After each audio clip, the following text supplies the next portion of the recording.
Ayan, nakita nyo naman, marami na naman tayong ire-repack ngayong araw na ito. Ayan, nakapila na nga sila, naka-ready na yung mga boxes natin at naka-segregate na yan para mabilis na yan yung pag-repack. At mapapansin nyo, may mga bag na rin tayo kasi malapit na yung pasukan. Kita nyo naman. Eto, meron tayong mga pambabae. Ayan, Hello Kitty, mga cute na bags at meron tayong violet na kulay. At meron din tayong ganito, ayan, at meron din tayong Hello Kitty ulit, at meron din tayong mga panlalaki. Syempre, hindi tayo magpapaiwan dyan. Ang gaganda, di ba? Kaya i-quality check natin yung mga yan. At ito, may mga bago na nga tayong bag dahil malapit na yung pasukan.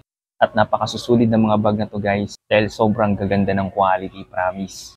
At syempre, maganda yung quality at pasok sa bulsa yung mga presyo ng mga to. Ito yung mga yan. Yan. Ang gaganda niya, cotton siya na makapal. Ang ganda lang ng tela niya kasi ang kapal. Ayan, oh. Tapos meron siyang paganito sa loob. Ayan. Pag ganyan siya sa loob, para siyang water resistance. Hindi agad-agad mababasa yung mga items sa loob or mga notebook or kaya kung ano-ano pwede mong ilagay dyan. Hindi agad mababasa kasi may parang tela ng payong. Ayan. Ayan. Tapos yung tela niya napakasulid, ang kapal, promise. Tapos may bulsa to na isa, dalawa, tatlo. Tapos, meron dito sa gilid. Bali, meron siyang bulsa na humigit kumulang 5. Meron pang ganito siya. Yan, 6. Yun. Kaya maraming pwedeng paglagyan sa bag na to kasi malaki siya. Yan, oh. Mga pambata, posible grade 2, 3, 4, 5. Pwede na yon. Malaki siya sa mga pambabae. Yun. Tapos, regarding naman sa dito niya, mga kapal dito niya. Ayan, oh. Kaya tatagal to ng ilang henerasyon. Napakakapal niyan. Ayan, oh. At yan ang maganda dito, mayroon siyang foam. Kaya pag nilagay mo siya dito sa shoulder, sa mga kabataan at mga mabibigat yung dala nila, hindi agad-agad sila mapapagod o mabibigatan kasi nga may mga foam dito. Ayan. Napakasulid ng mga bag natin ngayon. Meron din tayong ganito, Hello Kitty. Ayan, kita nyo naman. Ang gaganda ng design. Yung bulsa niya, ganun din. 1, 2, 3, 4, 5, 6. Ayan, may isa pang ganitong parang wallet. At same quality, same fabric. Ayun, ganyan siya. Sa mga panlalaki naman natin, meron tayong Roblox. Yan, ang ganda, di ba? Napakasulid. Ganun din yung bulsa niya. Check naman natin yung bulsa dito sa mga pocket niya ng mamaliliit. Same din yung loob niya. Parang meron siyang tela ng payong na pag once na mabasa or umulan, hindi agad-agad mababasa yung mga gamit niya sa loob. Check naman natin dito kung ano yung tela niya sa loob.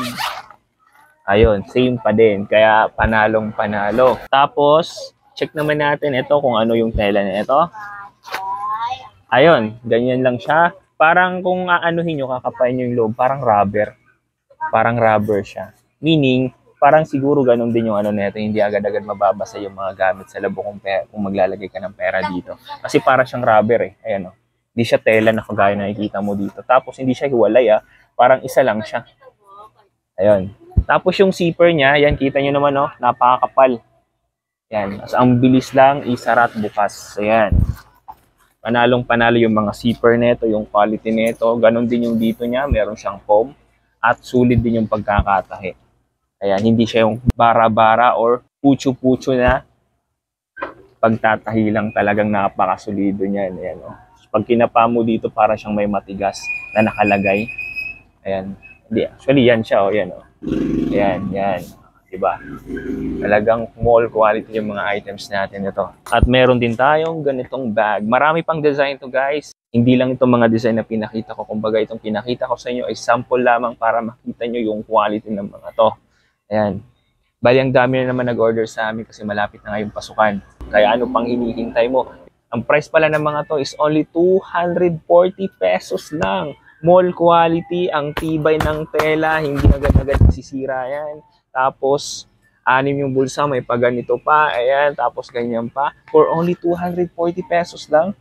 Napakasulit. Minimum of 6 na piraso. 6 na piraso lang, makakakaroon ka na ng ganitong mall quality na bag na napakatibay. For only 240 pesos lang. Ayan, ano pang hinihintay nyo kung naghahanap ka ng mga bags na mumurahin lang na gusto nyong ipasok dyan sa mga tindahan nyo. Ngayon malapit na yung mga pasokan, ano pang hinihintay nyo? Meron tayong mga bag for only 240 pesos ng mall quality. At Garantisadong hindi ka magsisisi dito.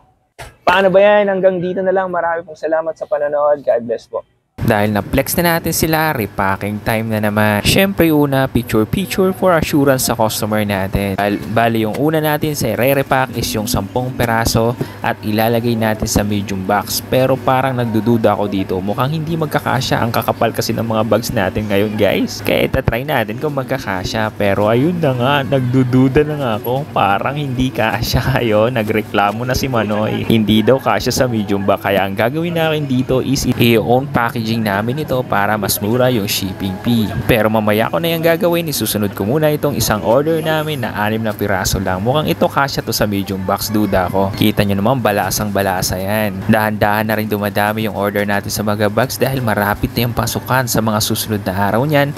Parami na mag-o-order sa atin ng mga bag. Kasi wag na kayong magpahuli dahil sa mga susunod na araw, posible magkakaubusan na yung mga yan. Syempre ako naman naglagay na rin ako sa bag, di ba? Hindi rin ako magpapahuli sa inyo. Kaya inunahan ko na rin kayo. Dito kasi sa tindahan namin, malapit kasi kami dito sa eskwelahan. Kaya ina-assure ko dapat meron din ako. At for sure magkakaroon din ako ng mga notebook at mga school supplies na pwede natin idagdag dito sa ating tindahan. Kasi mas maraming paninda, mas maraming kita.